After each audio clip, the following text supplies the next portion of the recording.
Vamos agora rapidamente para os nossos assuntos, porque ontem a gente falou aí da proposta do Executivo para uma parceria público-privada para cuidar da iluminação pública aqui da cidade.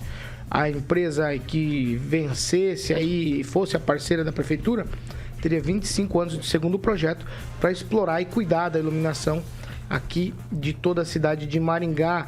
A contrapartida da prefeitura seria em torno de R$ 1.750.000 por mês. Na sessão de ontem, uma reviravolta, até porque na terça-feira, por que digo reviravolta? Porque na terça-feira os vereadores votaram rapidamente pela aprovação, menos a vereadora Cris Laura, ela votou contra.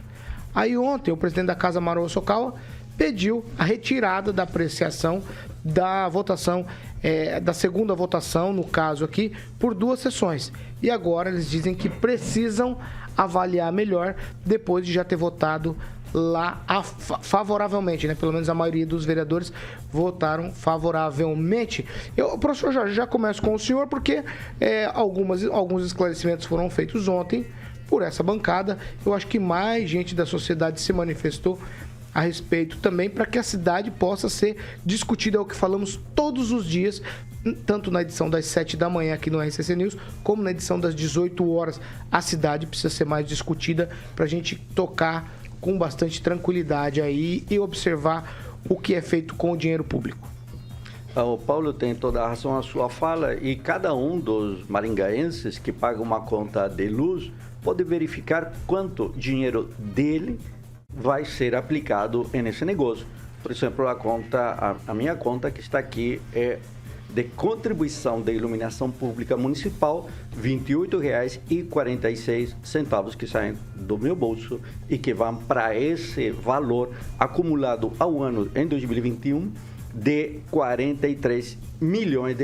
Então, todo maringaense contribui todo mês para esse valor. Então, a PPP não é uma questão de um chefe do Poder Executivo. A PPP é de interesse absoluto de todo cidadão, de todo morador que paga a conta de luz aqui em Maringá. E um detalhe, Paulo, a sugestão, na verdade, é que se esse processo vai até a B3, que é a Bolsa de Valores, balcão de infraestrutura do Brasil, a mais importante que há, inclusive aqui na América, é necessário que o processo tenha ocorrido com toda e absoluta, além de transparência, com toda a tecnicidade que se requer.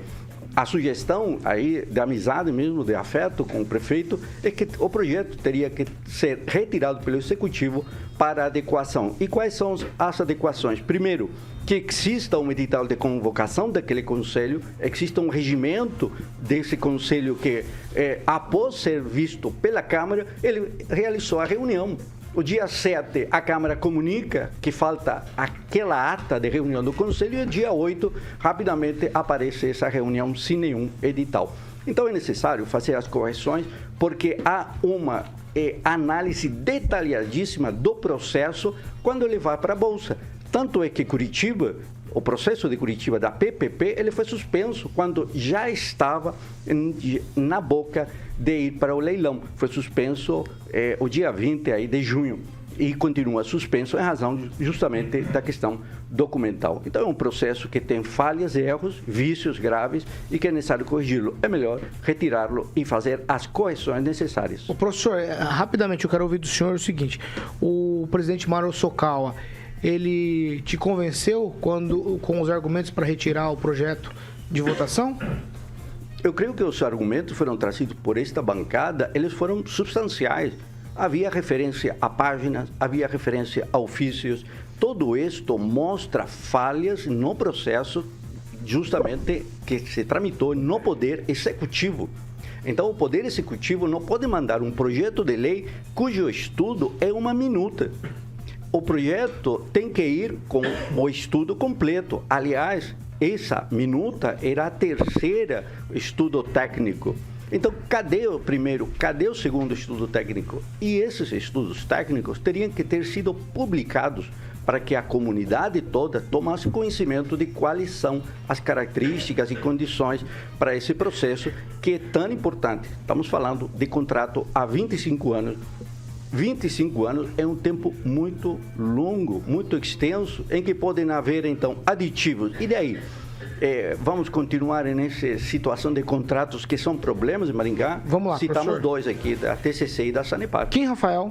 Olha, Paulo, infelizmente nós temos uma Câmara dos Vereadores completamente insegura, instável. Por quê?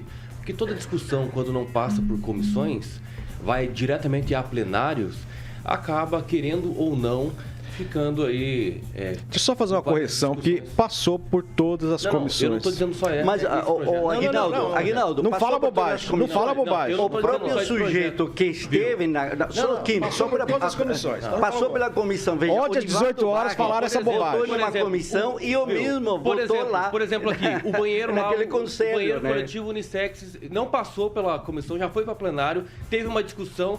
Aí teve discussões dentro da imprensa, dentro da comunidade, aí mudaram de ideia. Então, esse tipo de coisa da Câmara, para mim, infelizmente, aqui em Maringá, é inseguro e instável, sim. Tem muitos projetos que passam pela Câmara que não tem uma comissão adequada, às vezes nem passa por comissão por conta da questão de urgência, e acaba, assim, mudando de ideia de uma semana para outra. E isso é muito ruim para a sociedade maringaense. Isso é muito ruim. Assim, indiscutível sobre a questão do projeto, como bem colocou aqui o professor, sobre as questões técnicas ali dos procedimentos, etc, etc. Beleza, tirou de pauta. Mas houve a discussão em plenário. Então isso ficou muito complicado, fica muito complicado. Porque, e outra, lá do conselho lá da LGBT, mesma coisa. Votaram a favor numa sessão, depois na outra já tiraram porque houve uma mobilização. Não há, os vereadores, infelizmente, a maioria deles, eles não têm esse posicionamento, falam assim, não, eu acredito nesse ponto e vai ser assim. Aí vota uma vez assim, a favor, e outra vez também vota a favor.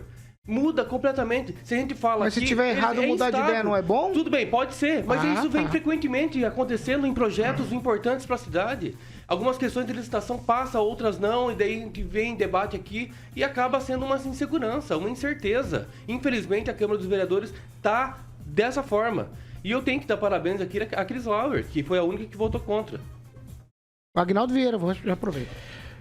Só tomar cuidado com o trâmite dentro da Câmara, né? Esse processo passou por todas as comissões, não foi em regime de urgência, né? Defendendo ou não, né? Não podemos falar bobagem, como ontem às 18 horas falaram alguns que não passou pelas comissões. Passou por todas as comissões, não é nem em regime de urgência esse projeto, né? Que, segundo o presidente Mário Sokawa, foi analisado posterior à questão de Guarapuava, onde o Ministério Público lá fez 3 intersecções no projeto e tendo que votar 6 vezes, né, por alterações. Então a dúvida dele foi essa e ele pediu para que o Executivo explique mais detalhadamente, principalmente sobre o edital.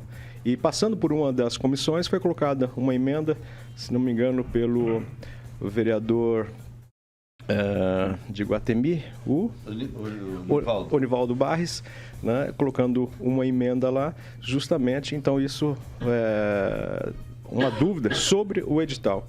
Então, para que isso até chegue na Bolsa, né, não é qualquer projeto que pode chegar na Bolsa de Valores, tem que estar muito bem esclarecido, e foi essa dúvida que pairou sobre os vereadores, em especial ao Mário Sokawa. Mas só esse fato, né, de que o projeto passou por todas as comissões e todas foram aprovadas. E teve de Comissão de Constituição e Justiça, o vereador, o Sidney Telles, ele é membro apenas da comissão e aí ele colocou algumas ressalvas, né, num relatório paralelo ao da comissão. Então, só essa questão burocrática foi obedecidas todas as regras. Ângelo Rigon. Essa rapidez com que tramitou o projeto já demonstra um projeto de 25 anos, né? A gente lembra do transporte coletivo, 20 mais 20 viu o que deu, né? Então, processos assim, que são complicados, que implicam em dinheiro, tem que ser bem detalhados e analisados com cuidado. Não entrar dia 26 e em seguida, um mês depois, está sendo votado. Não, tem que fazer o máximo de consulta possível.